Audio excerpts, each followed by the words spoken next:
Madam Chair, Mr. Shad. I move that we recess public session and convene an executive session for the purpose of a discussion of student appeals, student admission requests to the district's adult education program, a contractual matter regarding the charter school, a contractual matter regarding property deed, and a personnel matter regarding position reassignment. Thank you, Mr. Shad. Is there a second? Second. Thank you, Dr. Caution Parker. It's been moved and properly seconded that we move into executive session for the purpose of discussion of the items that are aforementioned by Mr. Shad. Is there any discussion? Hearing none, we will cast our votes at this time. Is that right? Is that accurate? Okay. Thank you.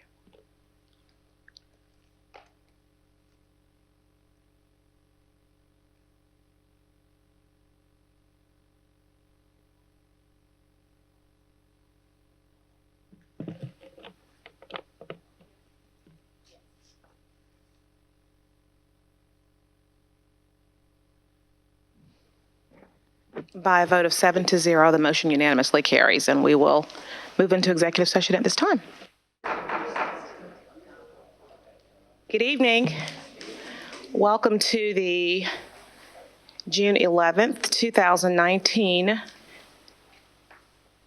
business meeting of the Richland 2 School Board of Trustees, where we have just returned from executive session, where we convened to discuss student appeals, student admission requests into the district's adult education program, a contractual matter regarding the charter high school, a contractual matter regarding property deed, and a personnel matter regarding position reassignment. At this time, we will move on in our agenda to item 3, specifically item 3.1, inspirational moment and pledge of allegiance, which will be led by Andrew Chambers, who is the 2019-2020 newly donned Richland 2 Teacher of the Year for next year. So congratulations again. Mr. Chambers is the Richland Northeast High School Convergence Media Magnet Director, and I'll just say a little bit about you if that's okay. Sure. That's fine. Education. As your story, as you've written your bio, was not always your childhood dream, but after taking teacher cadet in high school, it became your path. As a broadcast journalism teacher, he helps his students to use the camera to tell high-quality stories. His passion has allowed him to build nationally recognized programs at 2 different schools. The key, he says, is equal amounts of compassion and adherence to high standards. Chambers often reminds his students that they don't produce work to win awards, they produce award-winning work. Without further ado, Mr. Chambers, welcome. Thank you, Madam Chair. Good evening, Dr. Davis and the rest of the board and the Richland 2 family. You kind of said some of what I'm going to talk about today, so that's kind of cool. So it's just kind of my passion and kind of the thing that I always go with. But I'm actually going to tell the story about this little rubber duck, and I'll get to that in a minute. As a Convergence Media Director at Richland Northeast High School, I have the privilege of teaching students how to give a voice to the voiceless by using their First Amendment rights in my journalism classes. My students have been recognized as one of the top journalism programs by multiple scholastic journalism organizations, but awards aren't the focus. High-quality production mixed with stories that have impact is the focus. I always tell my students, like she said, we don't produce work to win awards, we produce award-winning work. In 10 years, they're not going to care if they won a certificate, a ribbon, or a trophy. What matters are the memories they made, the friendships they built, and the stories they told. At the beginning of the year, 2 of my students hit the halls to ask students a Would You Rather question. It's a fun man-in-the-street segment we do on the news show. Their question was, would you rather have an easy teacher and learn a little, or have a hard teacher and learn a lot?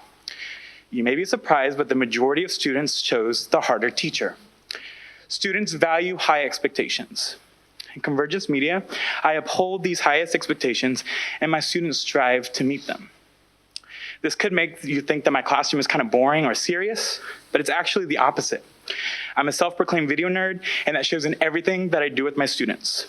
From celebrating National Cheese Ball Day to having a milk and cereal lunch social, my classroom is modern and contains a plethora of LED lights and flexible seating options. The environment is fun and laid back in the midst of stressful deadlines and content production. We get the work done, but not by sacrificing the joy along the way. This gets me back to the rubber duck. If you ever visit my classroom, you will not be able to miss the 171 rubber ducks lining my windowsills. They range from more traditional ducks to purple and pink ducks to Santa Claus ducks. Some are small, some are big. It's a very unique bunch. And I have a secret. I don't like rubber ducks. But it all started with this guy. His name is Ducky. I didn't name him. The 47 people who gave him to me named him. Like most teachers do, I work summer jobs to supplement my pay over the summer. I used to work as a video producer for one of the largest summer camp organizations in the nation. My job was to film teenagers serving in the city and make flashback videos to be played every morning.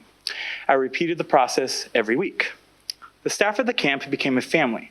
And while they got to hang out at night or go for late night snacks, I would be in my room editing, preparing the video for the next day. They realized that this can get lonely. So one day they saw in a store these little ducks, and they bought one for me. They named him Ducky, and his job was to keep me company while I edited and reminded me of the love that they had for me. For the rest of the summer, he sat on top of my computer as a constant reminder of their friendship. In the fall, when I returned to my classroom, I placed Ducky on the corner of my desk and didn't really think anything of it. As the year went on, the rubber ducks popped up, but not a soul took responsibility. Then another, and so on. Eventually, I had an entire flock of rubber ducks on the corner of my desk, each hand-delivered in private by one of my students. I had to even get a shelf dedicated to them, and now they take over a large portion of my windows in my classroom. I don't say this to brag that my students gave me ducks, because remember, I don't really like them. I say this to share that the ducks symbolize something bigger, a physical representation of the relationships I built with these students. Just like the relationship I built with the camp staff who gave me the first one a decade ago. This begs the question, what are you doing to cultivate relationships with others to get rubber ducks? It doesn't have to be students. It could be parents, colleagues, family members, or friends. What are you doing to make an impact? If it wasn't for my students and the people I work with on a daily basis, I wouldn't have any of the opportunities I have been provided. Every single duck, all 171 of them, are a physical representation of a moment I impacted someone. See, having high expectations is the key to high quality, but showing compassion and understanding is the key to high productivity. You can't have one without the other. The goal is to be premier, but you can't just become the best overnight. It requires work, lots of work, but it also requires strong relationships and fun along the way. I hope each of you can see some areas where you are receiving rubber ducks. Thank you. And please stand. Please stand for the Pledge of Allegiance. I pledge allegiance to the flag of the United States of America and to the republic for which it stands, one nation, under God, indivisible, with liberty and justice for all.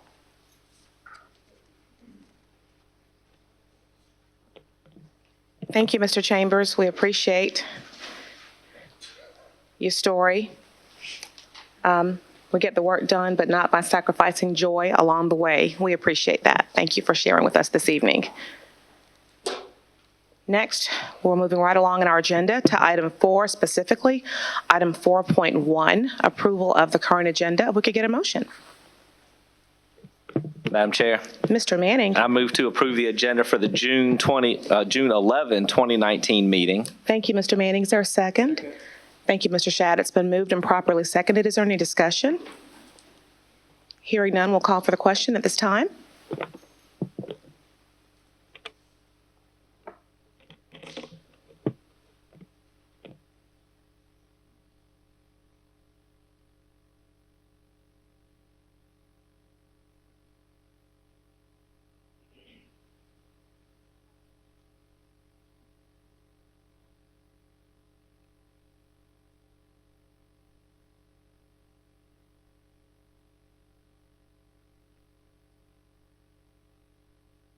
By a vote of 7-0, the motion unanimously carries.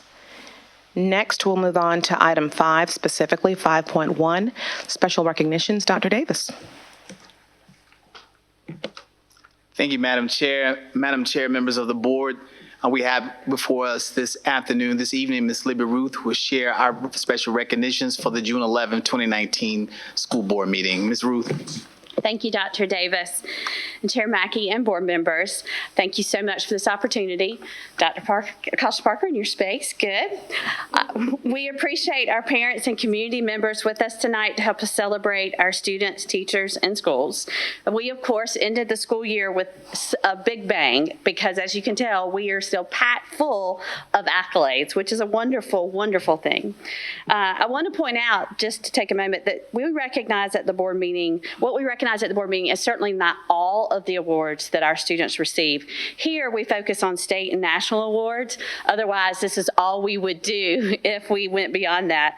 But with these many awards at this level, can you imagine the complete total that we have in our district? So just wanted to point that out before we begin with our first group. And we're having a little bit of technical issues, and I can't be over there and here at the same time, so I don't know why it's not showing up on that projector, so I apologize. But it is showing up back there. We will begin with our team Strawberries from Summit Parkway Middle. Would the following students please come forward? Sirwin Hardwig, Delana Hill, Liera Millage, Jordan Palmer, along with their coach, Dr. Deanna Taylor, and Principal April Shell. They're right here.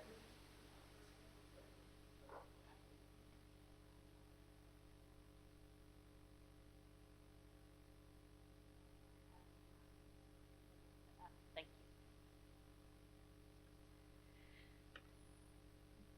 These students are the 6th grade state winners in the E-Cyber Mission STEM competition, sponsored by the Army Educational Outreach Program.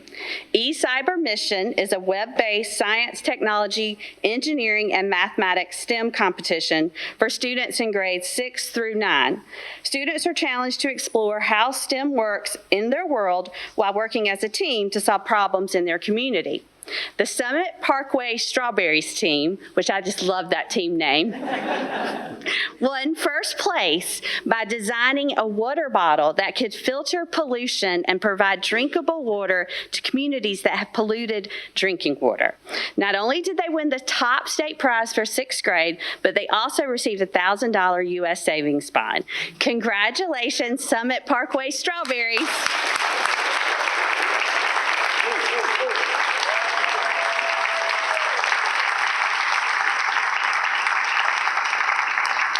Okay, friends, ready? 1, 2, 3.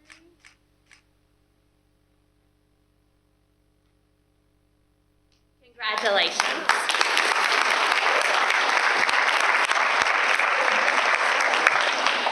We're going to skip over, Dr. Caution Parker, the next two.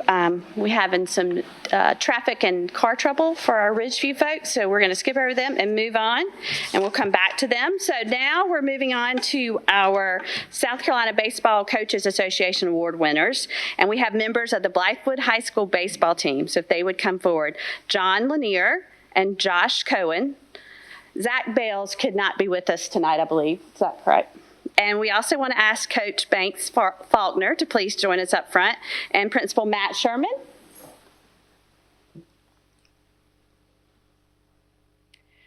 First baseman John Lanier was named as the 5A Class 5A Player of the Year. In addition, he was named a member of the North Select Team in the annual South Carolina Baseball Coaches Association of the All-Star Games. John has committed to play for the Citadel next year. Zach and Josh were both named to the North-South All-Star Team of the South Carolina Baseball Coaches Association. Zach, who plays shortstop, just announced his commitment to play at Newberry College next year. Josh, who serves as a pitcher and a catcher, has earned his 4th varsity letter for the Bengals and plans to continue his baseball career at USC Lancaster. Coach Banks Faulkner was named the South Carolina Baseball Coaches Association 5A Coach of the Year. He also had the honor of being selected as a coach for the North-South team, which included, of course, coaching Zach and Josh. These awards are part of an amazing, amazing season for Blythewood High School's team, who won the Upper State Championship, earning them a chance to play for the state title, and took that all the way down to the wire. We are extremely proud of what the individual team members and the team have accomplished this year. Thank you so much and congratulations.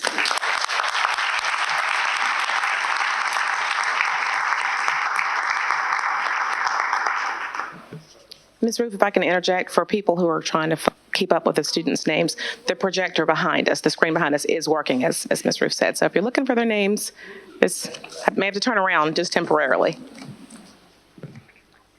Next, we're going to go back to Summit Parkway Middle and call forward Career Development Facilitator Janet Price and her principal, April Schell.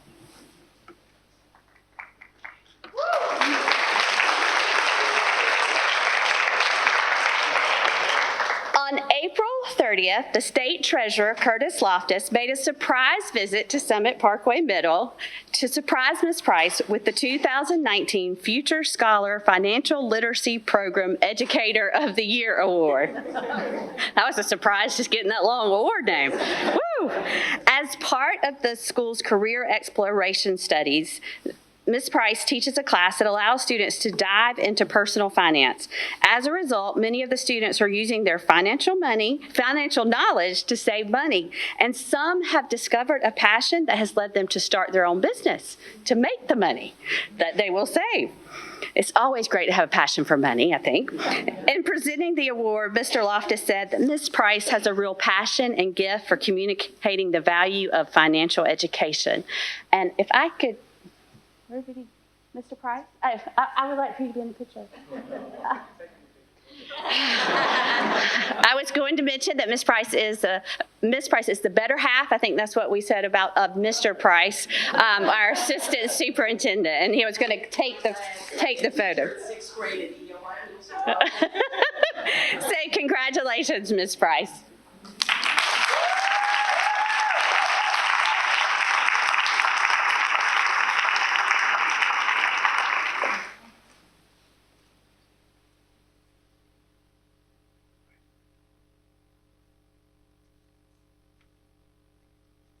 Would Dr. Sean Suber please come forward with Chief Instructional Officer Nancy Gregory?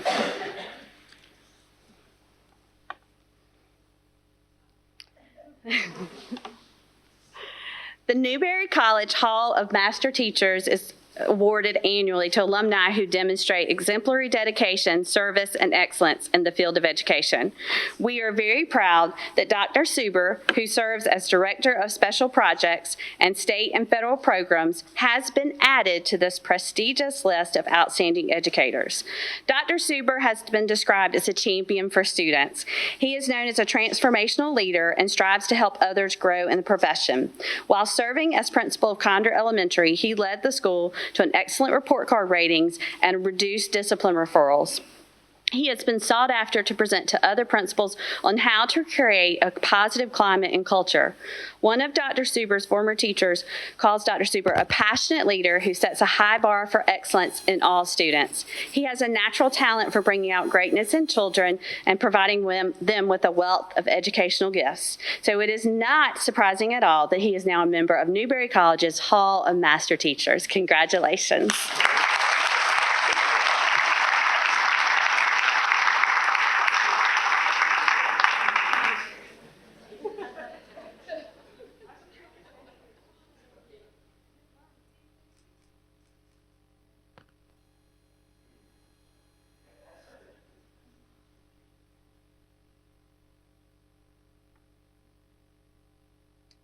We're happy that we have Spring Valley High School here tonight to celebrate their designation from the Magnet Schools of America. They were hosting their Magnet Senior Night during the last board meeting when we recognized our award-winning Magnet programs. So if the principal, Jeff Timoni, and Magnet lead teacher, Dr. Michelle Wyatt, would please come forward.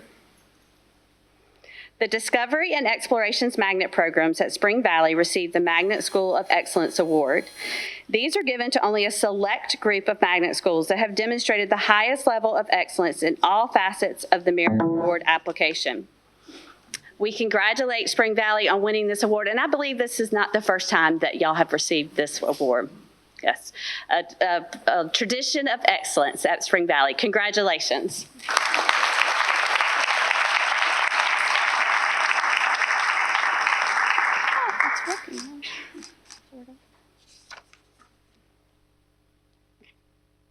Congratulations again. The next awards are very dear to my heart as they are Public Relations and Communications Awards. And we have several schools and department recognized for outstanding school and public relations. So please come forward as to call your name. From Bridge Creek Elementary, Assistant Principal Torin Robinson and Technology Learning Coach Marissa Young. From representing Richland Northeast is our CAVPLEX Director, AJ Chambers. From Ridgeview High School, Dr. Brenda Mack Foxworth and Assistant Principal Melissa Myers. Representing the Communications Office is Megan Moore, and I have now figured out why the presentation is not working, because the other representative is Brian Cowley, who's on the other side of these cameras. And because I know he wouldn't come out, I had a picture of him in my presentation, and he evidently has sabotaged my presentation, so I cannot be showing y'all that picture right now. Now, let's get back to why we have these ladies and gentlemen up here. They were recognized by the South Carolina National School Public Relations Association for excellence in educational communications. Bridge Creek Elementary had winning entries and infographics for their school's information night during the choice process and for their social media campaign promoting their new magnet. Richland Northeast won a Best in Show award for its CAVCast blog and awards for the Teacher of the Year Billboard Salute, the marketing campaign for an on-campus football game, and for the CAVPLEX. Oh, there's Brian, everybody. Thank you, Shelley. Ridgeview won Best in Show award for photography. The school also won awards for the salute to the state championship basketball and track teams, 2 promotional videos, and the What's Up Wednesday publication. And the Office of Communications won a Best in Show award for the district's branding handbook and awards for the Richland 2 Promise video series and a promotional video for the Student Innovation Center at R2I2. Congratulations on doing excellent work getting the word out about Richland 2.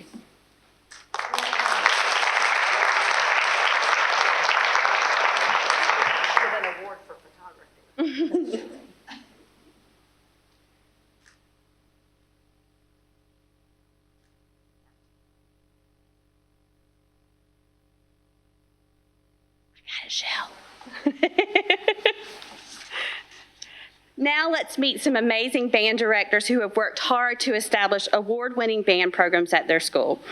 From Blythewood High, Dr. Quintus Wrighton. Jonathan Burbank could not be with us this evening, and we'll ask Principal Matt Sherman to come forward.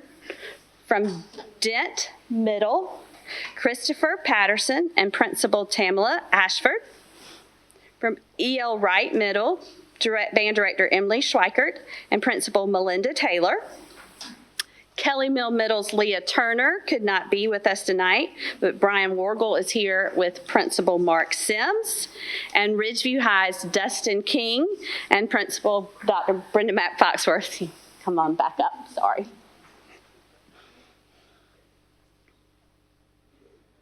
So as we get our awards certificates handed out, I want to explain that these 5 band programs have received the South Carolina Band Directors Association Outstanding Performance Award. This is the highest award possible given to a band program in the state. Points are accumulated through participation and ratings earned at marching band competitions, all-state and region band, concert performances, and solo and ensemble festivals. This award is a testament to the premier quality of teaching taking place in these band departments and development of passion and talents and gifts that our students have. Congratulations on this wonderful achievement, but most importantly, thank you for what you do for our musicians.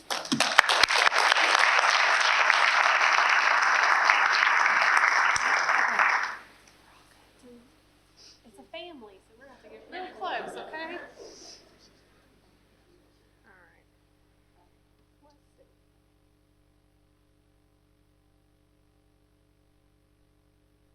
Would you like to move that? Yes. No, you don't.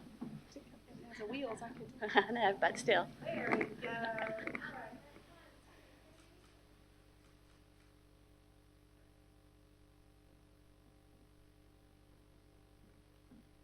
Absolutely. I hope I get it right.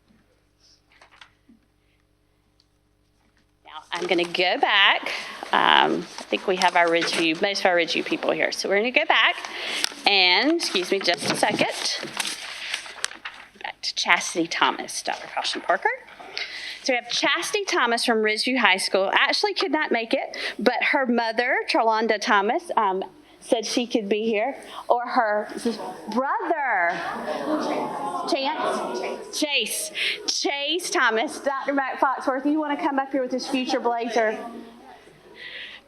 So Chase is here to represent his sister tonight, and she won an amazing achievement. So she achieved 12 years of attending school without missing a day.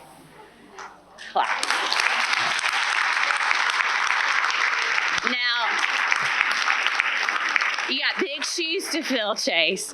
Now, she truly had a conflict, but I kind of thought to myself, after 12 years of 180 days, or a total of 2,160 days of coming to a Richland 2 facility, just maybe the week after she graduated, this wasn't top on her list, and I cannot blame her. But each year, the South Carolina Department of Education honors graduating seniors who haven't missed a day, excused or unexcused, since the first grade. Chastity said she decided that she did not want to miss a day after kindergarten and was able to accomplish this because of her parents. They were always there to keep her going. She said, I love this, anytime her dad heard a sneeze or a cough, he would give her some medicine to knock it out. I need y'all at my house, please. Thank you, Chase and Mrs. Thomas, for coming tonight, and to the parents for what you've done to and just inspire and keep that love of school in your child. You did a great job. Congratulations.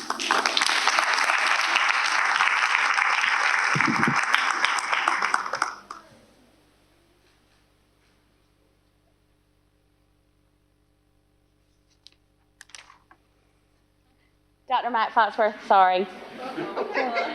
You can't go anywhere. And we're going to ask Coach Warren to come up front, too. Our state champion, Aaliyah Brooks, unfortunately has run into some car trouble and is not going to be able to make it tonight. But we wanted to recognize her for being a state champion in the 100-meter hurdles. Aaliyah ran it in 15.26 seconds to win the state title. It would take me 15 minutes to get over the first hurdle, just to give you a comparison there of so you know how impressive this is.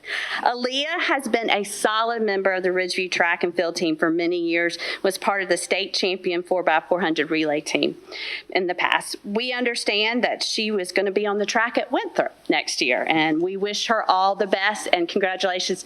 Coach, thanks for developing these champions. You do a great job, too. Congratulations.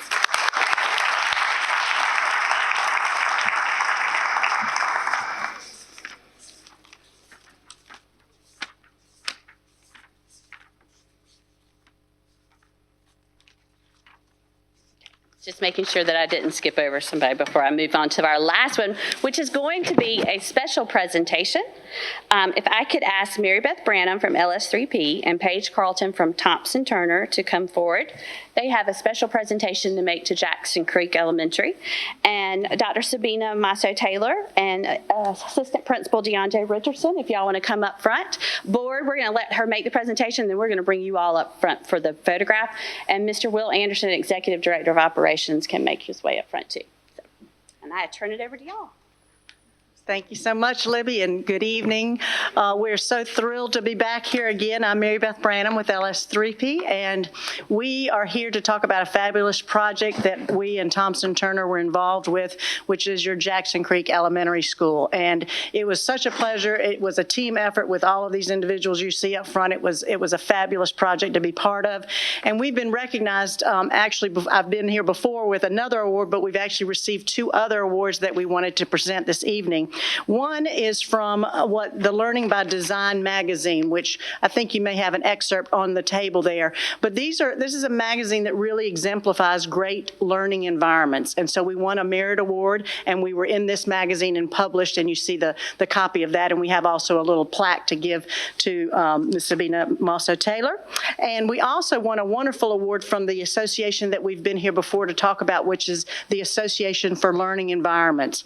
And it is an organization that's comprised of folks like Will Anderson. Your Richland 2 facilities folks are very involved with it. Architects, engineers, contractors are all involved in it, really designing wonderful facilities together. And how do we make our facilities safe and beautiful and wonderful learning environments? So we were also awarded a South Carolina award for a merit award for Jackson Creek Elementary School. So tonight we are so excited to give Ms. Sabina a few more tokens for her wall there at the school. So with that, we'll go ahead and present them.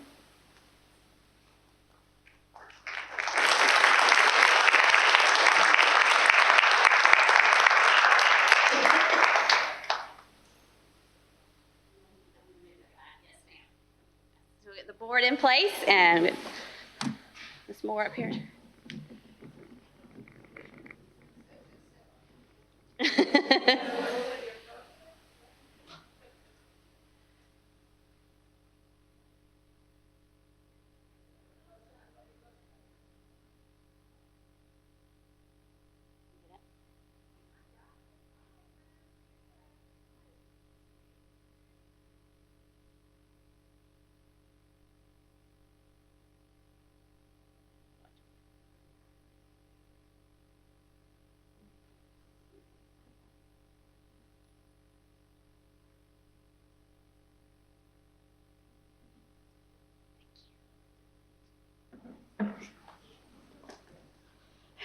And dear board members, that concludes tonight's special recognition. We will give our guests a few minutes to step out and me to get back in my place. Thank you, Ms. Ruth. We'll just wait a few seconds for the room to disperse, and that's always the best part of a board meeting, is celebrating accolades, successes, and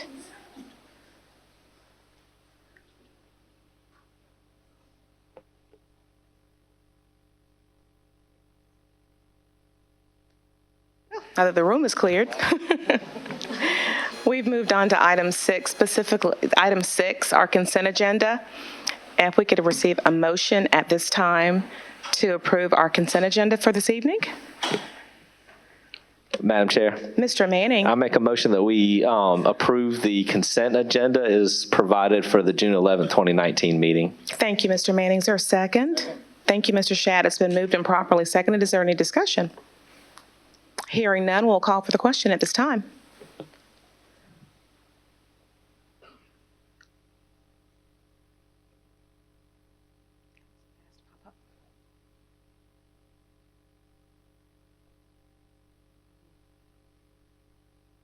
By a vote of 7-0, the motion unanimously carries. We've now arrived at item 7, specifically 7.1 in our agenda, public participation. There is no one who has signed up to speak to the board this evening, so we'll move on to item 8.1, legislative update. Mr. Shad. Thank you, Madam Chair. I am pleased to inform the board and the public that we had third reading with Richland County Council, and they did approve our budget this year for the 2019-2020 school year, and so we're very pleased by that. And that's it. Okay, Thank you. Thank you, Mr. Shad. Any questions of Mr. Shad? I just thank you for keeping us updated, you and Dr. Miley, throughout the year with regard to legislative goings-on, and a part of that is budget requests and things for that nature. That is very much a part of our legislative process. So we appreciate your keeping us abreast, and just one of the things I'd like to say to thank our superintendent, Dr. Miley, and your team. I know it's a team of people. It's not just one person. But I know that, you know, Mr. Manning, I'm trying to think of who the previous board chairs are. I know that when you go before Richland County Council, it's just standard to have a whole lot of questions, and it's a pretty intense process.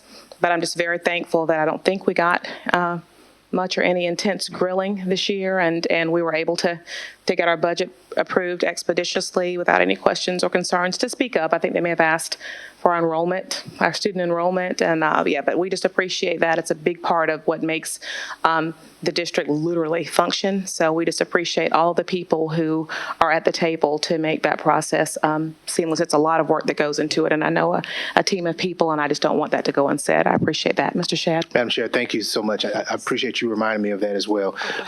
The vote was overwhelmingly in support. I believe the vote came down to 9-2. So there was overwhelming support from the county council members, individual, of course, as a group. And I also want to echo your commendation of Dr. Miley. He's been a great resource to me in terms of being a second pair of eyes with regard to the updates. So thank you, sir. Thank you, Mr. Shad. If there are no questions or concerns of Mr. Shad, we'll move on to item 9 on our agenda, the voting on executive session items. And we'll begin with item 9.1, student appeals. If we could receive a motion at this time with regard to our student appeals. Madam Chair, Dr. Holmes. with regards to students number 1 and 2, I move that they are at Blythewood Academy with services from Loradac. And number 3, Okay, pardon? okay, I'm sorry. Did you mean 1 and 3? Oh, I'm sorry, I apologize. Okay, 1 I'm and just asking 3. if you- okay. Yes, 2 Yes, is a ma'am. pullout. Yes, ma'am. Yeah, so with regard to students 1 and 3, I move that they attend Blythewood Academy with Loradac services. Student number 2 will be a pull-out. Thank you, Dr. Holmes. Is there a second? Second. Thank you, Mr. Shad. It's been moved and properly seconded. Is there any discussion at this time? Hearing none, we'll call for the question, which has popped up immediately. If you could just verify on screen, Dr. Holmes, that that is your motion as you have recommended it? It is. Okay, thank you, Dr. Holmes. We'll cast our votes at this time.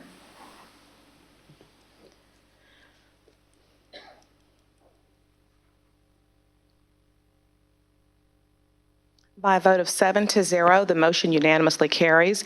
Is there a motion you recommend with regard to student 2? Madam Chair, Dr. Holmes. I move that student 2 attend Blythewood Academy. Thank you, Dr. Holmes. Is there a second? Second. Thank you, Mr. Shad. It's been moved and properly seconded that student number 2 attend Blythewood Academy. Is there any discussion at this time? Hearing none, we'll call for the question.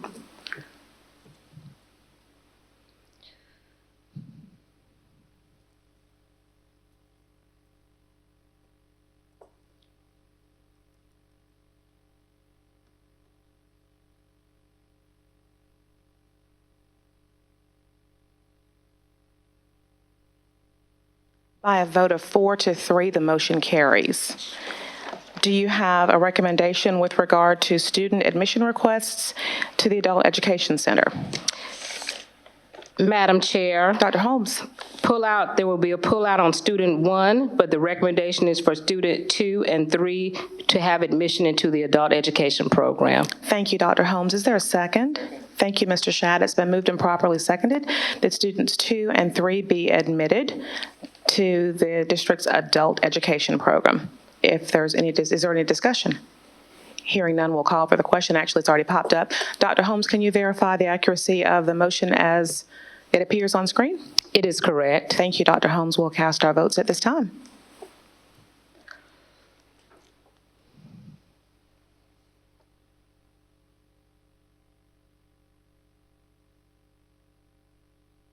By a vote of 7-0, the motion unanimously carries. Is there a motion, a recommendation with regard to student 1? Madam Chair, Dr. Holmes. I move that student number 1 be also admitted into the adult education program. Thank you, Dr. Holmes. Is there a second? Second. Thank you, Mr. Shad. It's been moved and properly seconded that student 1 be admitted to the district's adult education program. Is there any discussion? Hearing none, we'll call for the question. And if you'd again just verify the accuracy of your motion on screen, Dr. Holmes. It is correct. Thank you. We'll cast our votes at this time.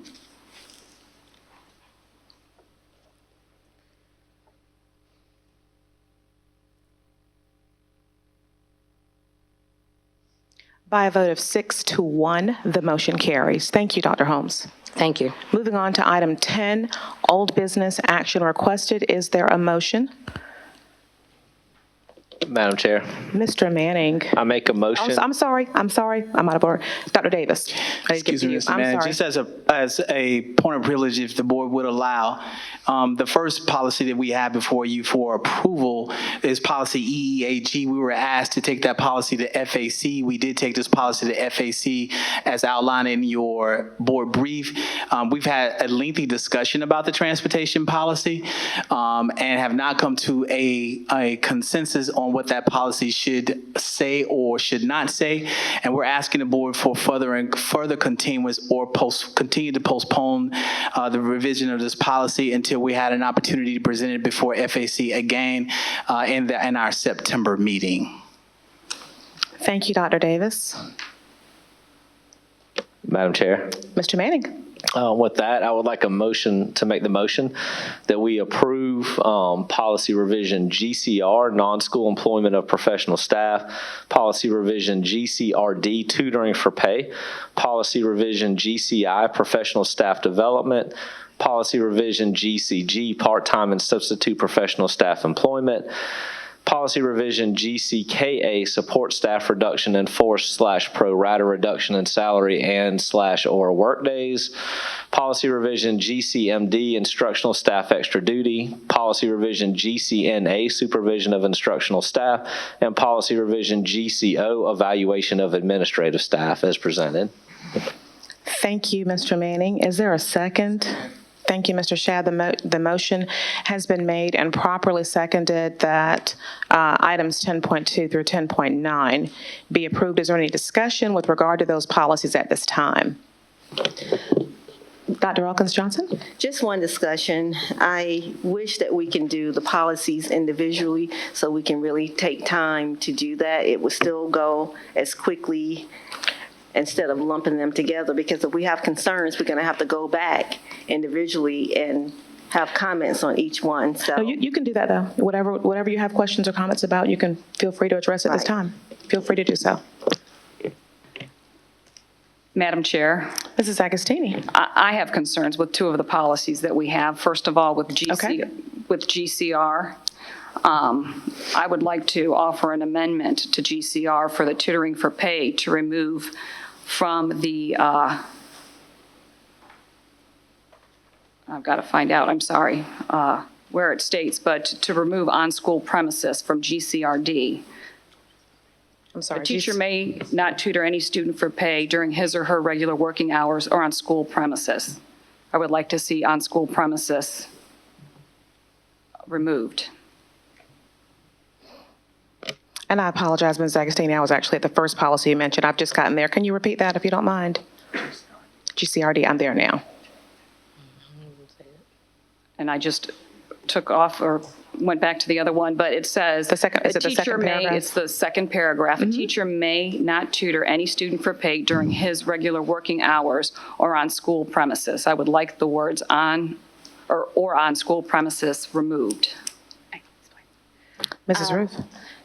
Because we are talking about for pay, on-school premises has to be excluded. They cannot receive pay outside of their district employment on school premises. That is a violation of the State Ethics Act. They would be using district state resources for their own personal benefit. So that is why that is in there. Thank you, Mrs. Is Ruth. that cited on there? yeah, I was gonna say-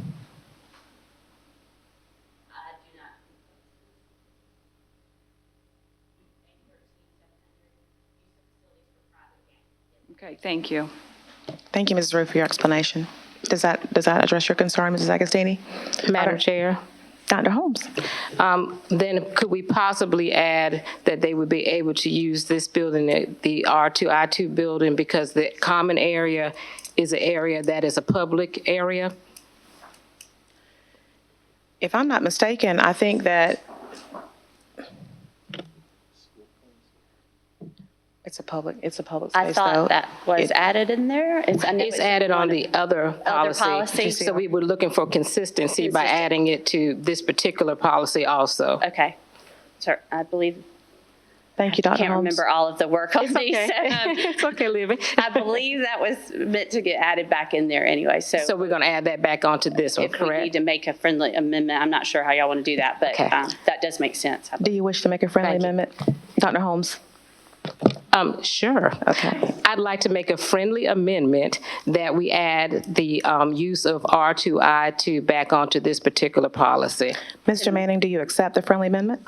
If I can ask one question first. Go right ahead. So my question on that is, I know you said this before, but I'm still struggling just a little bit to understand the difference between this building and our schools, how it's still using, I mean, we paid for the facilities, we pay for the electricity, so why is it different? Because the general public has access to the lobby. So you, as a private citizen, would not be able to charge someone for tutoring and go to one of our schools, whereas our employee would. So at that point, they're using their position for personal gain. Whereas since the lobby is open to the public, the teacher or you, anyone, is allowed to use that part of the district facility, own facility, for whatever purpose, that fits within all our other policies. So it specifically says in the other policy to the lobby area when it is open for general public use. So it comes down to what of our facilities are available for general public use, because we cannot allow our employees to do something that someone who also offers tutoring for a private service offers tutoring. If we did, we would have to open up our media centers to all private companies and allow them to come in and use our media center. So we have a designated area in R2I2, which is considered a public area. Okay, yeah, I think it's extremely inconvenient, but I'll acquiesce. So I do approve the friendly amendment. Thank you, Mr. Manning. Thank you, Dr. Holmes. Additional questions or concerns from board members about this or any other policies? Dr. Holmes, do you have a question? Oh, I'm sorry. Okay. Hearing none, there is a motion on the floor to approve policies GCR, GCRD, GCI, GCG, GCKA, GCMD, GCNA, GCO, and you have accepted a friendly amendment to your original motion, Mr. Manning? Yes, ma'am, that's correct. The motion has been approved and seconded. Hearing no further discussion, we will call for the question at this time.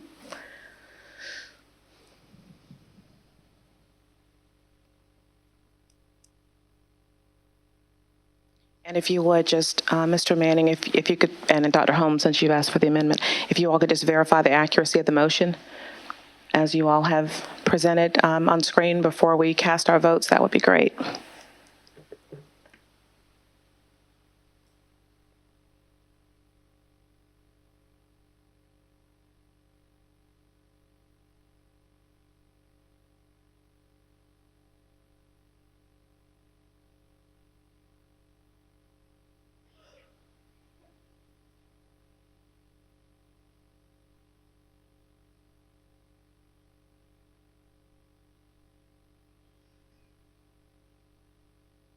If you just bear with us for just a moment, I know that's a lengthy motion, so.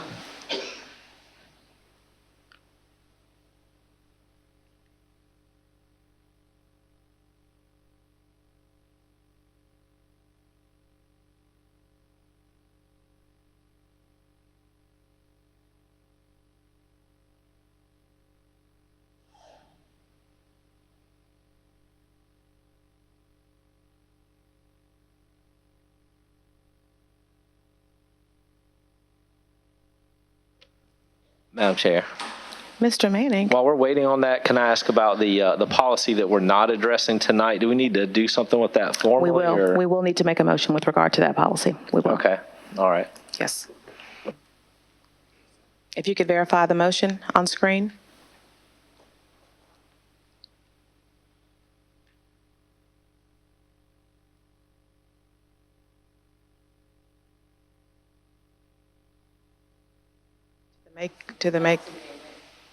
It looks like it's on the first line, at the end of the first line, to the maker of the amendment, the Where seconder, you say that, to approve the recommendation? the very end of the with first line. I think it's there, okay. Dr. Holmes. Okay, thank you. Yes, ma'am, it looks great. Thank you, Mr. Manning. We'll cast our votes at this time.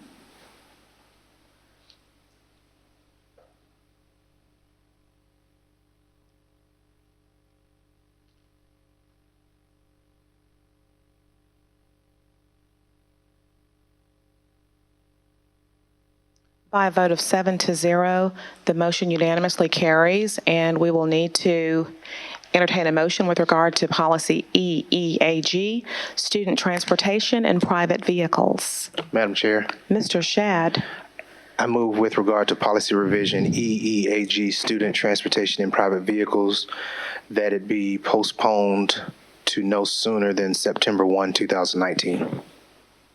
is that the first board meeting, September 1? Just no sooner. Just than the September 1 period, okay. Right. Thank you, Mr. Shad. Is there a second? Second. Thank you, Dr. Holmes. It's been moved and properly seconded. I'm sorry. I'm Is there any sorry, just discussion as at a this point of time? clarification, we will need an opportunity to present it to FAC. I don't believe FAC will take place prior to the September 1 date. The first FAC is typically, it's in September, Okay. the middle of September. So I would ask for a motion for the second board meeting in September. We should give us time to do that. I was trying not to be specific. That's why I at least said no sooner than Yeah. than September 1, so it could Which be. would cover- That's true. It would encompass. Sorry about that, Ms. Shad. Okay, thank you. Thank you. Is there any discussion? I will say, just as not as a matter of discussion, that I appreciate your taking the time to make sure that there's some kind of consensus with regard to this policy.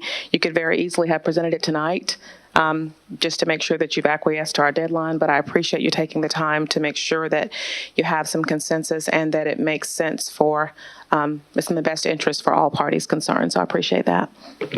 At this time, we'll call for the question.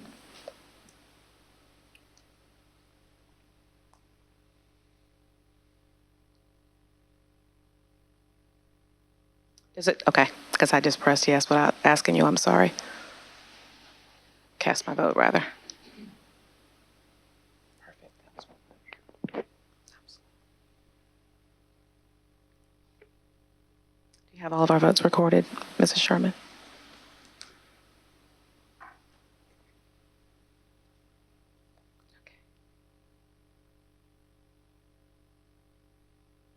I think it popped up again for everyone. So just by a vote of 7-0, the motion carries. Thank you, board members. Moving on to item 11, new business, no action requested. Dr. Davis. Madam Chair, members of the board, we submitted the revisions to policies G, D, QB, GDO, GD, GCA, GCCAF, GD, BC, and GCD to you all in the form received from the School Boards Association. In addition, we provided, we sent that information on, I believe, May 31st. In addition, we provide the administrative updates were sent on June the 6th. Ms. Williams will stand before you this evening to address any questions regarding the policies aforementioned. Thank you. Thank you, Dr. Davis. And what we can do is go through the policies one at a time and to see if anyone has any questions. The first policy is G, D, QB, resignation of support staff. Are there any questions or concerns from board members with regard to this policy? Hearing none, we will move on to policy G, D, O, evaluation of support staff. Are there questions or concerns from board members with regard to this policy? Mrs. Agostini. Madam Chair, I'm sorry, I have to pull it up. I don't understand the last paragraph. If I could just get an explanation on what that means.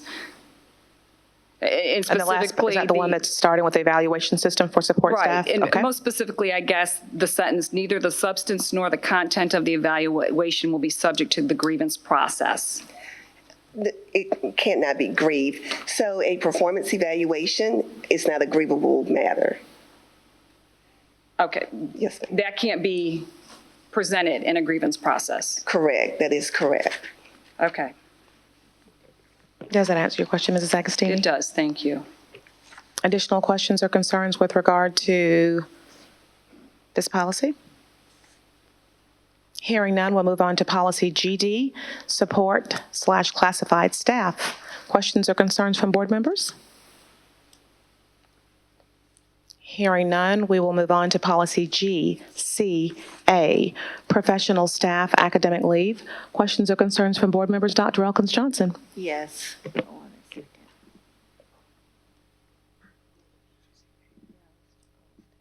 Did I say GC? Yeah, GCA. If I misspoke, I apologize. GCA, professional staff positions. Okay. Yeah. I apologize. I clicked the right button and read the wrong description. We're on policy GCA, professional staff positions. Dr. Elkins-Johnson. I just have a question. It says in the second paragraph that the superintendent or his or her designee will develop the job description of the positions. And I'm just wondering, why doesn't it say the HR or the chief HR director will be responsible for that? And I guess either you or Dr. Davis can answer that. Yes, ma'am. In collaboration with HR and the superintendent and the supervisor, we develop the job descriptions. Sometimes what we do is sometimes determine how job descriptions are written. So we also will partner with the supervisor and the superintendent to ensure the accuracy of the job description. Right, but it only says the superintendent or his or her designee, and I would love for that to say the superintendent and the chief HR director. Okay. If the board.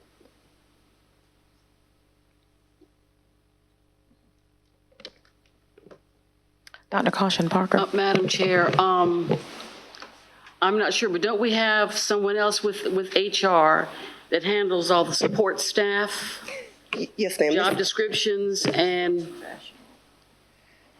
the job descriptions and determining, just like you said, about working together.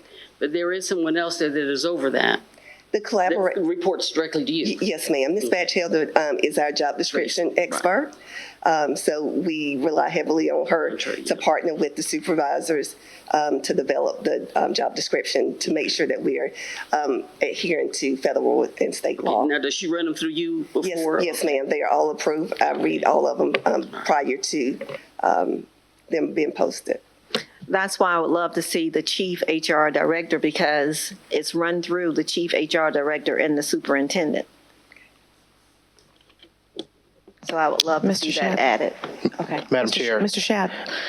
Ms. Williams, I see that this at one time, and I'm following along with Dr. Elkins-Johnson, under job descriptions, that's struck through, and we had it at one time, the chief human resource officer would be responsible for these functions. So, and this appears to be a recommendation by the district. Could you tell us the rationale behind removing those duties from the chief human resources officer and putting it on the superintendent or his or her designee? Because the chief HR officer can serve as his or her designee. Yes. Right. And that is what was the thoughts that constituted placing it there. Yeah, back to my original question. I would love to see it added in writing to this policy. Board members, there's a recommendation on the floor. Well, I'm fine with thinking it that as written. Yeah, the superintendent and his designee would include that. I mean, but we'll get it. The HR officer is his designee? Can serve, yes, sir. Can. As his or her designee. Yes, sir. Okay, I'm fine as it written, as it is right now. And my motion again would be that we consider adding chief HR director, because adding his or her designee does not guarantee that it will be the chief HR director. So what you're saying, Dr. Elkins-Johnson, is that you want, I would like to see it in writing, because as Mr. Shad chimed in earlier before I could get to it, that's the way it used to be written. And we decided to change it and bring it with now the superintendent rather than the chief HR officer. discussion from the board? Yeah, to me, I understand that his designee is also the HR representative, but we'll get a board consensus. His designee, and just in addition, the designee could also be the supervisor. It could also be the director for classified staff. It could be anyone that the superintendent designates to develop the job description. That job description could be approved. The approval process of the job description, I think, to address Dr. Elkins-Johnson's concerns, the approval of those then written job descriptions by any designee could come through the chief human resources officer and the superintendent. The approval of the final job description, I think, could address that. Is that you think that would work, Dr. Elkins? Okay. I'm fine with that. Board members? Madam Chair, I'm fine with the Silence. approval. Silence, okay. Yeah. Okay. Additional questions or concerns regarding policy GCA? Thank you, Dr. Elkins Johnson. Hearing none, we'll move on to policy GCCAF, professional staff academic leave. Questions or concerns from board members? There are no lights lit. We will move on to policy GDBC, support staff supplementary pay overtime. Questions or concerns from board members? Hearing none, we'll move on to policy GCD, administrative staff vacations and holidays. Questions or concerns from board members? Mrs. Agostini. Madam Chair, thank you. Why are the holidays excluded and stricken from this policy? Down below what we did, Ms. Agostini, is placed here in writing, administrative personnel and district office level personnel who are 12-month employees who will observe the 12-month calendar as designated by the district. So that was the recommendation, was just to strike the holidays as listed, and then to just place it that we will follow the district calendar, the school Which calendar. includes the holidays? The holidays, yes, ma'am. Gotcha. Thank you. Thank you, Mrs. Williams. Mrs. Agostini. Additional questions or concerns from board members? Hearing none, we will, this concludes our new policies, no action requested. And Dr. Davis, I think you had a request at the last board meeting to provide the policies to us as quickly as possible, and he did. He provided them to us from the School Board Association in the raw form as quickly as possible, and then went back and made revisions and suggestions from district staff and provided that to us as well. So we appreciate you acquiescing to the request as it was made of you. Thank you so much. Thank you. Moving on to thank you, Ms. Williams. Moving on to item 11.8, proposal of the 2021 calendar. Dr. Davis. Thank you, Madam Chair. Madam Chair, members of the board, I know it seemed like we just approved the calendar. We did. It was the 2019-2020 calendar. And we're bringing back to you, as discussed in our FAC and PACs, the ability to try to approve multiple calendars within 1 year. And therefore, Mr. Price will share with you information regarding the 2020-2021 calendar proposal for your consideration. This is just the first presentation. We will be bringing back the proposal to you for approval at the upcoming board meeting. Mr. Price. And just for clarification, for those who don't, the acronyms, the FAC is the Faculty Advisory Council and PAC is the Principals Advisory Council. Parent. Thank you. Parent Advisory Council. Thank you, Dr. Davis. Good evening, Chairman Mackey, Dr. Davis, and ladies and gentlemen of the board. We have a year to practice saying 2020-2021 calendar. So we're going to get a head start on that. And as a popular request of members of our FAC, our PAC, and of our school board, we are trying to get ahead so that we're planning 2 years in advance. We followed a similar format for this proposal as we have in the past, and we pass out the guidelines and criteria to consider to all members of our FAC and our PAC. We got back 20 different proposals to consider. 16 of them came from faculty, 4 of them came from parent representatives. Some of the same bullets that you've seen before, very few of these proposals are exactly the same, so a lot of variety. Some couldn't be considered for various reasons whenever considering calendars. Days didn't add up to 180. Holidays might have been entered incorrectly. Semester counts may have been off, or maybe a semester end did not match up with a workday, so therefore it made it a non-practical calendar. We looked for most common trends to see what people were requesting the most of. And we included some outside of the box proposals. And for the first time, what gained a lot of traction and a lot of discussion was the consideration of a year-round school calendar proposal. Now, in order to consider something like that would take a lot of legwork, a lot of groundwork, and a lot of buy-in before we went down or before we go down that path. So for the purpose of the 2020-2021 calendar, we did not consider a year-round proposal, but we put it out for people to ask folks, would you be interested in exploring an option like this? And just for your information, our FAC, our Faculty Advisory Council members, were very interested in pursuing and exploring this possibility. Our parent advisory, we're split basically right down the middle. Half were interested in the other half didn't even want to think about it. And there were some strong opinions that were voiced on both sides whenever that topic came up. So for the purpose of this calendar, that wasn't considered. But one of the things that Dr. Davis did say and inform everyone of is this is something that we're going to do some research on. We're going to have some conversations about this. And this may be coming back up again the next time I'm before you presenting different calendar options. We're not saying we will. We're not saying we won't. We're saying we're going to explore the possibility. So back to this option. We had 6 viable options for folks to consider.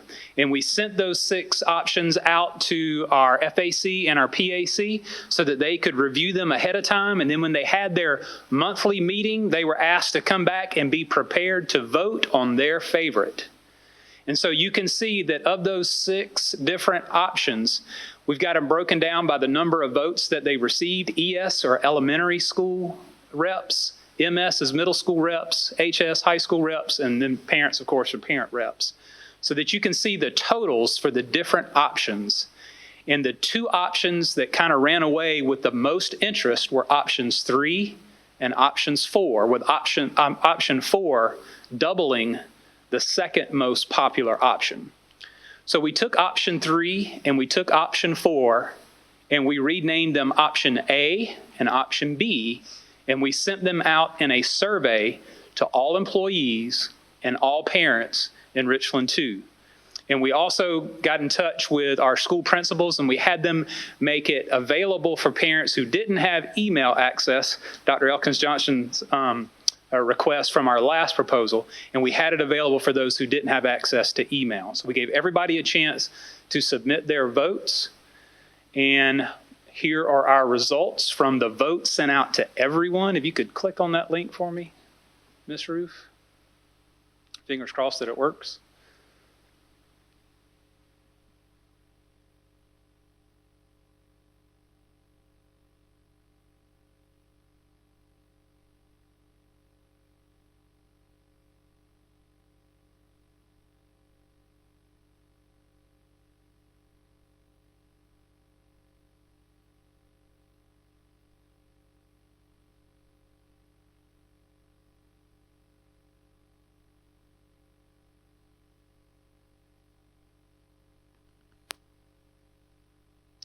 There we go. And so you can see that we divided the results into 3 different categories. One category were for Richland 2 employees. Then the second category was I'm both a Richland 2 employee and a parent. And then the third category was I'm a Richland 2 parent. And you may recall from the last survey, there was some divided interest from those who worked a year-round calendar versus those who worked more of a teacher calendar, more closely aligned for students. And so we had a breakdown for our employees in those 2 areas. So as you can see, among our employees and our employees who are also parents, the most popular choice was option B. For those who are employees, 57% compared to 42% for option A. Those who are parents and employees, 55% compared to 45%. But then for parents, they were more interested in option A than option B. And because of the number of parents that responded to the survey, right around 3,500 different parents responded, that tilted to option A receiving the most votes overall. We took this back to the cabinet for consideration and for discussion. And Libby, if you could go back to the slideshow. And we discussed the differences in the two options between option A and option B.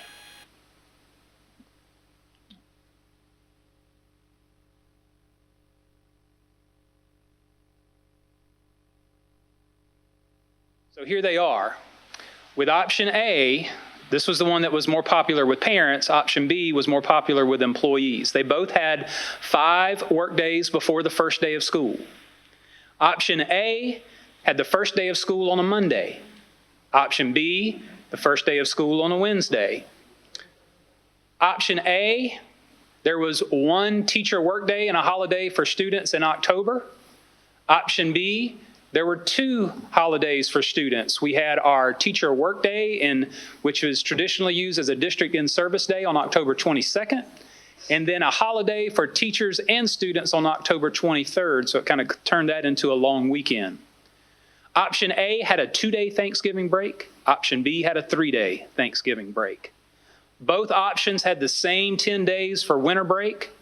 Option A did not have a work day at the end of semester 1, and that's a popular request among our high schools so that they can close out semester 1 and launch semester 2 with very little trouble. Option B did have a work day at the end of semester 1, and it was on the Friday before Martin Luther King Monday, so it kind of gave a long weekend for students. Option A lists President's Day as a teacher work day. Option B lists President's Day as a student and teacher holiday. Both options had the same break. And you notice that there are fewer breaks in option A than there are in option B, and that leads to the primary difference with that last bullet with option A is that by doing that and cutting out those days, that means the last day of school would be the Friday before Memorial Day.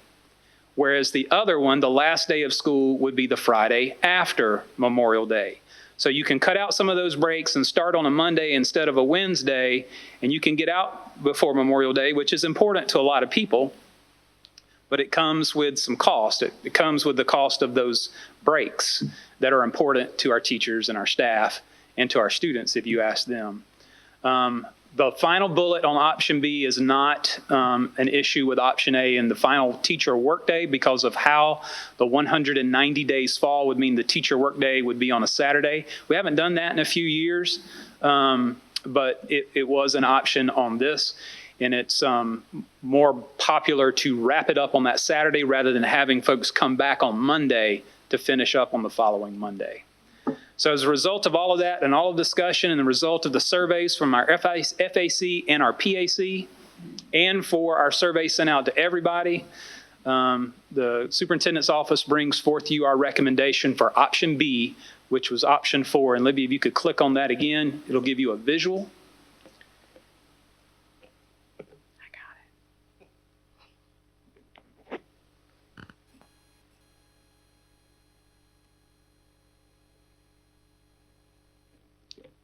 You will scroll down to where it says option number 4.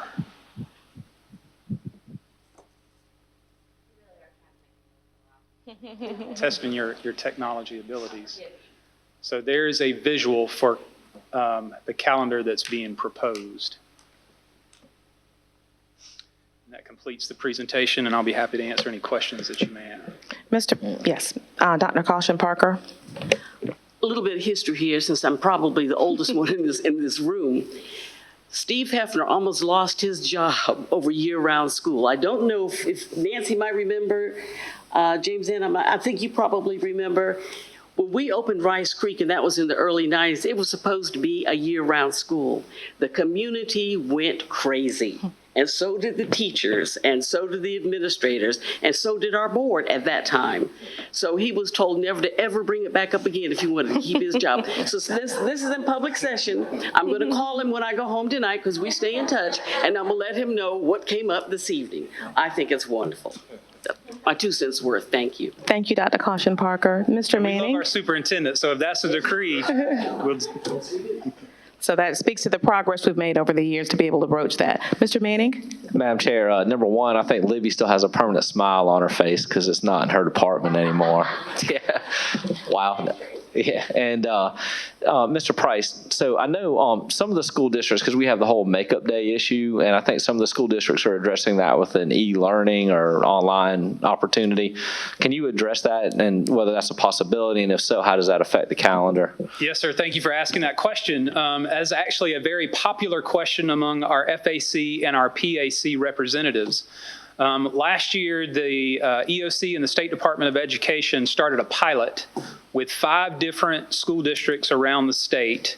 The closest is Kershaw County, who entered into a pilot where they were allowed, whenever school is canceled for inclement weather, instead of making up that day by going back to school, they can make it up at home in what's called an e-learning day.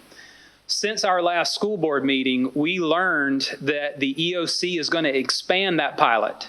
They're not going to open it up to everybody, but they are going to expand it to between 5 and 10 more districts.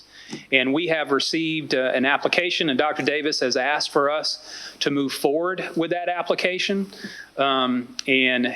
The strength of the application will be scored using a rubric. I imagine that there will be several districts interested in getting on board with this. And one of the things that considers points is having board approval for moving forward with an application to do such a thing. We had a very quick turnaround from the time this application was released. It's actually due Friday. So we have a committee that pulled together last week and have been working on it this week to get that application ready. So unfortunately, I don't have it prepared for you in the form of a vote, but if the board is interested in that, we can certainly include that in our application. Madam Chair, I as a board member am very interested in us pursuing that opportunity. If the rest of the board would give. Thank you, Mr. Manning. I agree. Questions or comments from the board? One of the things I want to say is we appreciate the hard work that goes into this. I know back many moons ago, I used to come to board meetings just because I enjoyed getting information. I enjoyed coming to a board meeting just to learn what was going on, to find out about stuff, usually before the general public would find out about things. And I remember when the calendar was just presented, that was it. It was voted upon. There was no community input. There was no faculty advisory committee or parents who had input. So the fact that we have even arrived at this moment where you've gotten a lot of people's input, I know for state and federal agencies, I don't think they ask for community input with regard to their calendar. So the fact that you have this much information and you've gone to great lengths to get our parents and faculty and community input just means a lot. And I appreciate the transparency and trying to work hard to bring all people to the table. So thank you, Mr. Price and Dr. Davis. And I'm sure there's a team of people who are part of this, but I appreciate that. Questions or concerns from the board? Now, with regard to your asking for our approval with regard to this application, what would be required? Is that something that we would have to discuss at another time, or? It's not required for the application. At some point, it would probably require a vote of approval from the board in order for us, if we're selected for the pilot, in order for us to employ it. The only thing at this point that the application asks for is a signature from the superintendent and the school board chair if the school board is in favor. If not, it doesn't exempt the application from being considered. It just gains more points with the more signatures that are on it. Okay. Yeah, I would be interested, but I'd have to get board consensus. That's just 2 board members. Is anybody else interested in exploring that option for e-learning days? For e-learning days and just additional options to make up some time or classroom time. But we need to get a board consensus if for you to finish the application. Am I clear on that, or are you going to do that anyway? We'll finish the application either way. Okay. Thank you. Any questions or concerns additionally from board members? Thank you so much, Mr. Price. Appreciate it. Moving on in our agenda, almost at the end of our agenda, we move to item 11.9, a report for a third quarter financial report. Dr. Davis. Thank you, Madam Chair. Madam Chair, members of the board, this evening, Dr. Mahler will come before us to share the third quarter 2018-2019 financial report. Dr. Mahler. Thank you. Good evening. In your board package, you have our third quarter financial report. As I've discussed this, as the year goes on, we get more and more information we're getting closer to as the trend runs itself out.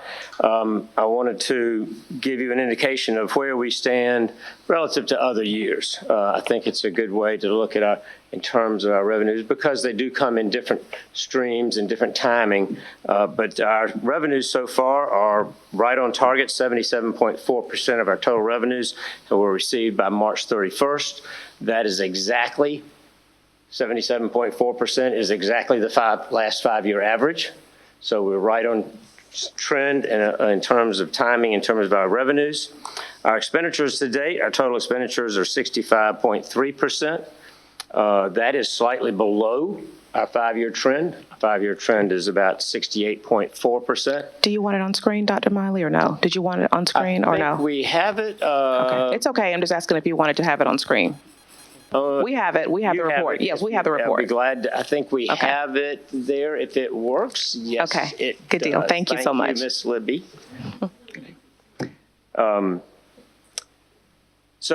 Bottom line is obviously the fiscal year is almost over. This is a snapshot as year to date through March 31st.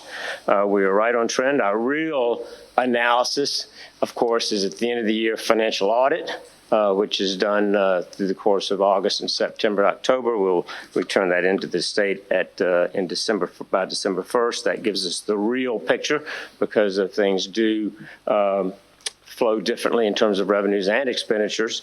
And I'll be glad to answer any questions. We have on page 3, we have our Education Improvement Act funds, the individual line items that the state gives us, which are tied more to direct purposes and direct how we can spend them. As I've mentioned before, we receive these funds. We've received more funds than we spent, and this, as of the third quarter, we were supposed to budget at about $24 million, and we received about 13.4. We've spent about 8.7 to date. On page 4 is our special revenue funds. Most of these are our grants and federal funding. Our projected budget is $35 million. We've received $13 million of it. We've spent almost $15 million through March 31st. I've mentioned it every time, but that is one of the benefits of being able to fund those and pay for them before the revenues come in with our fund balance in terms of our adequate fund balance. Any questions so far? I'll be glad to answer any questions, or I can continue through the end of the report. Board members, do you have questions now, or do you want Mr. Manning? I have a question on some of the 8%, if you want me to wait. No, that's fine. We can, and it'll be page 5 is just the board report, and page 6 is our capital projects. So, and this is probably a /IT question, and I'm sorry I didn't get a chance to maybe look forward to, on this, but so we have quite a bit, I think, right around $4.3 million in IT spending that's still out there. Is that correct? Correct. So that combined with some of the projects that we have coming up with bond money, do we have staffing to handle the work that's associated with? I'll let. Does that make sense? So we have a lot of money. Well, first is that we did spend quite a bit of money in April and May in IT. Right. So this balance looks a lot different than we placed a lot of orders for Chromebooks, if I remember right. And so that balance we really spent quite a bit of that in April and May. But at the same time, I'll let Mr. Cramner answer any other questions about We have staff. significant expenditures during the fourth quarter that are not reflected in this particular third quarter report. Okay. As well as we have, during July and August, we have about $2 million in recurring expenses for contracts and maintenance contracts coming up. So that will pretty much take care of that expenditures for that 8%, right? With those expenditures there. Okay. So All right. it's pretty much on schedule to be spent. Okay. Yeah. All right. Perfect. Thank you. Thank you, Mr. Manning. Additional questions or concerns from board members? With that, we're pleased. We're right on target, and look forward to the closeout of the year. And thank y'all very much.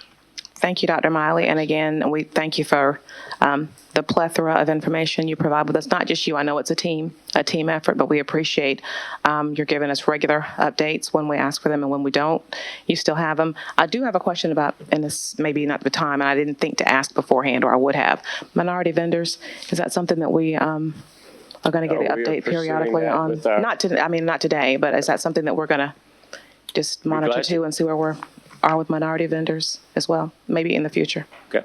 Not maybe in the future, but yeah, not right now, but that's something that I would love to. Be glad to. Love for us to stay on top of as well. Thank you so much. You're welcome. Thank you. Oh, yeah, I just thought about that. Oh, well. Thank you, Dr. Miley, board members. We are now at item 12, specifically 12.1, agenda items for the June 25th, 2019 board meeting.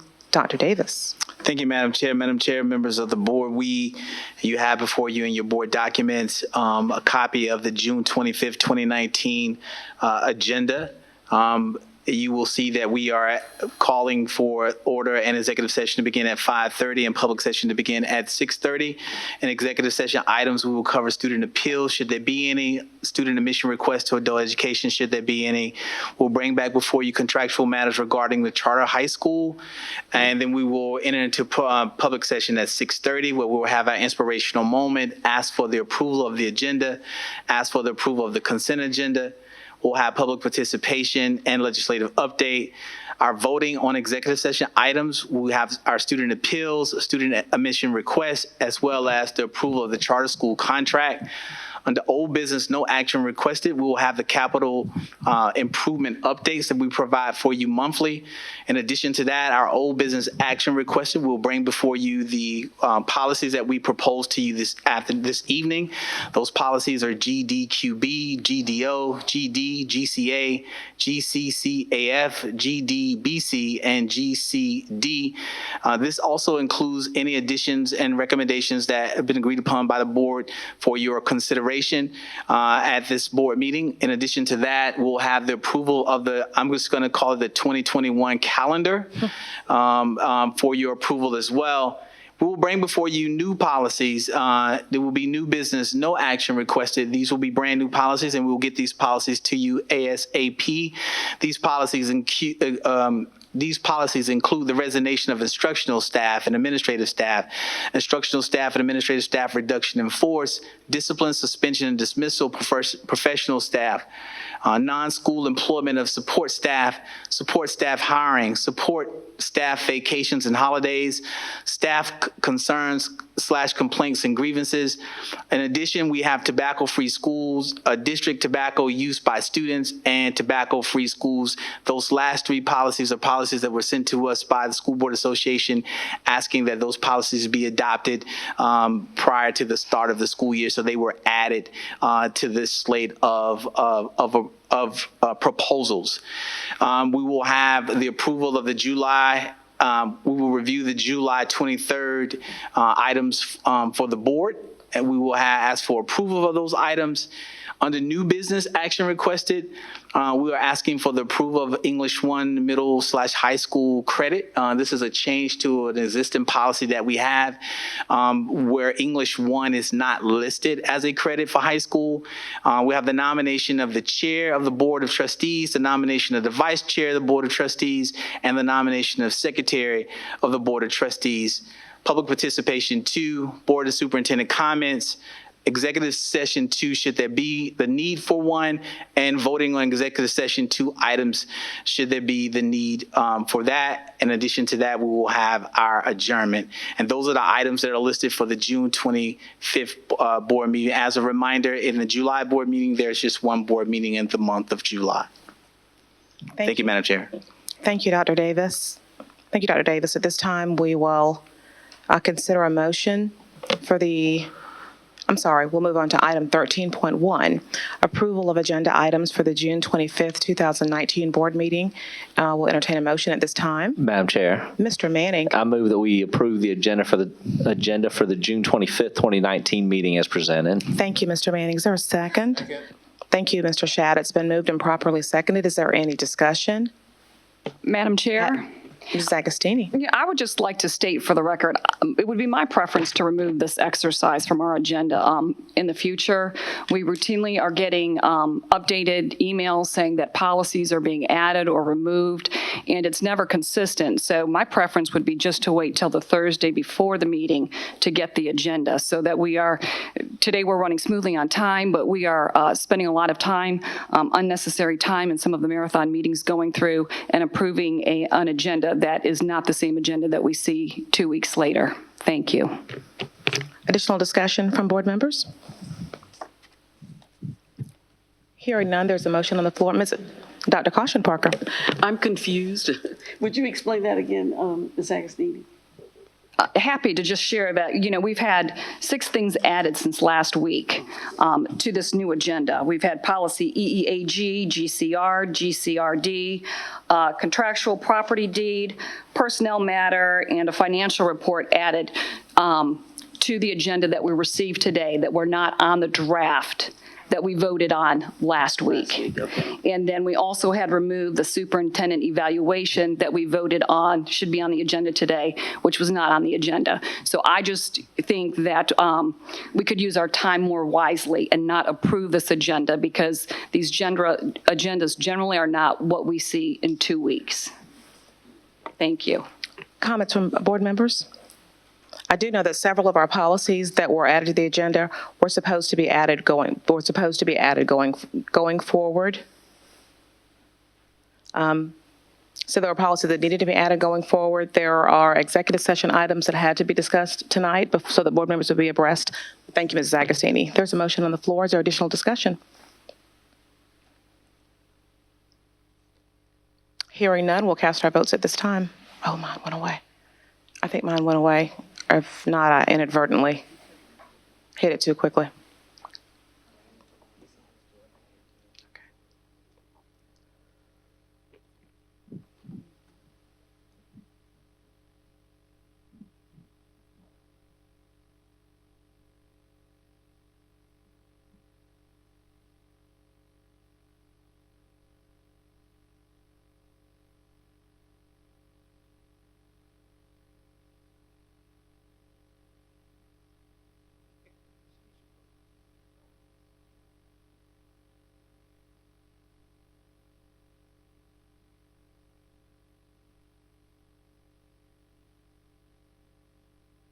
By a vote of 6-1, the motion carries. Moving on to item 14.1, this is the second opportunity for public participation, but there was no one signed up to address the board this evening. So we will move on to item 15.1, board and superintendent comments. Mrs. Agostini. Thank you, Madam Chair. I wanted to thank Mr. Chambers for his inspirational moment tonight. It's wonderful to hear from the Teacher of the Year, and he might receive another duck or two from me. A huge shout out to Chastity Thomas for her perfect attendance, and not to overlook her committed parents for encouraging her and medicating her to ensure that she gets to school. And then finally, just congratulations to all of our Richland 2 graduates and all those that were promoted to the next grade. I hope everyone has a safe and fun summer. Thank you. Thank you, Mrs. Agostini. Mr. Shad. My colleague must have read my mind, because that's exactly what I was going to say verbatim. So thank you for cheating on my paper. Thank you. Thank you, Mr. Shad. Dr. Elkins Johnson. Same comments. Have a safe summer. Thank you, Dr. Elkins Johnson. Dr. Caution Parker gets a ditto. Okay, Mr. Manning. Y'all have a great summer. Thank you, Mr. Manning. Dr. Holmes. Ditto, ditto, ditto, ditto. Thank you, Dr. Holmes. Dr. Davis. I'm sorry to disappoint. I don't have a ditto at this time. Our food service department, operated by Sodexo, is serving free nutritious meals to summer children ages 18 and under can receive meals on a first-come, first-served basis. Meals are being offered in numerous schools and 4 non-district locations. Please check the Richland 2 website for more information. Last week, we celebrated 1,862 seniors at the Colonial Life Arena as they received their high school diplomas. These students earned more than $147 million+ in college scholarships scholarship offers. 5 seniors earned college-sponsored National Merit Scholarships: Alexander Lofton of Blythewood High School, Catherine Brooke and Margaret Green of Richland Northeast High School, Isak Jatoy and Gillian Patton of Spring Valley High School. Dozens have enlisted in the U.S. Armed Services, and others have announced their plans to enter the real world of work. Have you heard? Richland School District 2 is hiring. So from 9 to 11 a.m. on Monday, June 17th and Tuesday, July 9th, the Human Resource Department staff will be here at R2I2 taking applications and conducting interviews at our all positions career fairs. Job seekers should register online as soon as possible. And second to last, our annual registration is underway. Parents of returning students must complete their registration online through the parent portal account.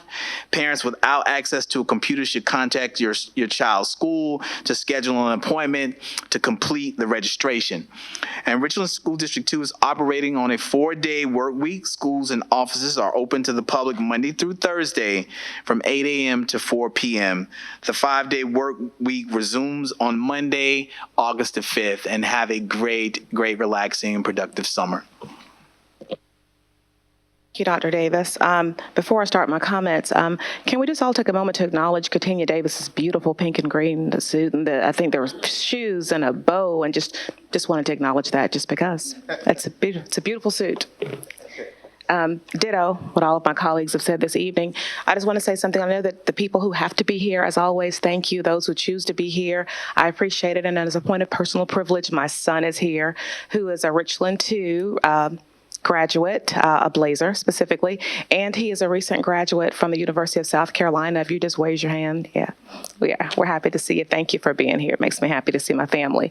And just as this morning, Richland 2 had its administrators in service day today. Was it just today or day one or just today?